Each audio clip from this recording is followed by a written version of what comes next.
ദൈവത്തെ ദർശിച്ചവരാണ് വിശുദ്ധർ. ആ വിശുദ്ധരോടൊപ്പം മാലാഖമാരുമായി സ്വർഗീയ ആനന്ദത്തിൽ ആയിരിക്കുന്ന ഞങ്ങളുടെ വാത്സല്യനിധിയായ അമ്മ ത്രേസ്യാളിൻ്റെയും പ്രിയ സഹോദരങ്ങളായ മണിദാസിൻ്റെയും ബ്രൈറ്റിൻ്റെയും പാവന സ്മരണയ്ക്ക് മുൻപിൽ ബ്രൈറ്റ് ഗ്രൂപ്പ് ഓഫ് അക്കാഡമീസ് പ്രാർത്ഥനാപൂർവം സമർപ്പിക്കുന്നു ഇന്നത്തെ വിശുദ്ധർ. അവതരണം അനിൽ കുഴിഞ്ഞകാല. ആശയം മുത്തയ്യൻ ആൻഡ് സെലിൻ പ്രിയ.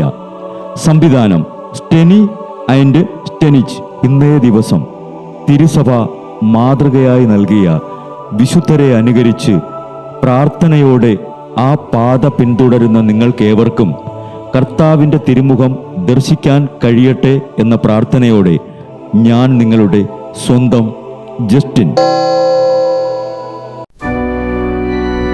ഇന്ന് ഫെബ്രുവരി 28 വിശുദ്ധ റൊമാനോസിൻ്റെയും ലൂപ്പീസിനോസിൻ്റെയും തിരുനാൾ. രണ്ട് ഫ്രഞ്ച് സഹോദരന്മാരായ റൊമാനോസ് 35-ാമത്തെ വയസ്സിൽ ലിയോൺസിൽ ഒരാശ്രമത്തിൽ ചേർന്നു.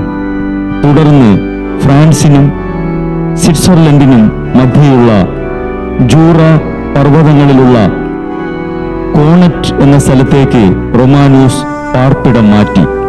അവിടെ പ്രാർത്ഥനയിലും വായനയിലും ഉപജീവനത്തിനുള്ള അധ്വാനത്തിലും റൊമാനോസ് സമയം ചെലവഴിച്ചു.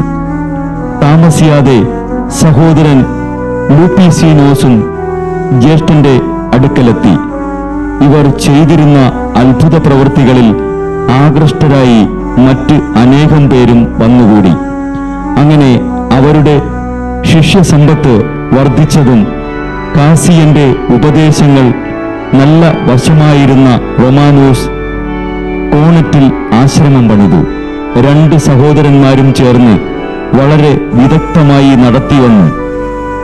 കർക്കശക്കാരനായ ലൂപ്പീസിനോസ് ലെവുക്കോണിലാണ് സാധാരണയായി താമസിച്ചിരുന്നത്. 180 സന്യാസികൾ അദ്ദേഹത്തിന്റെ കൂടെ താമസിച്ചിരുന്നു.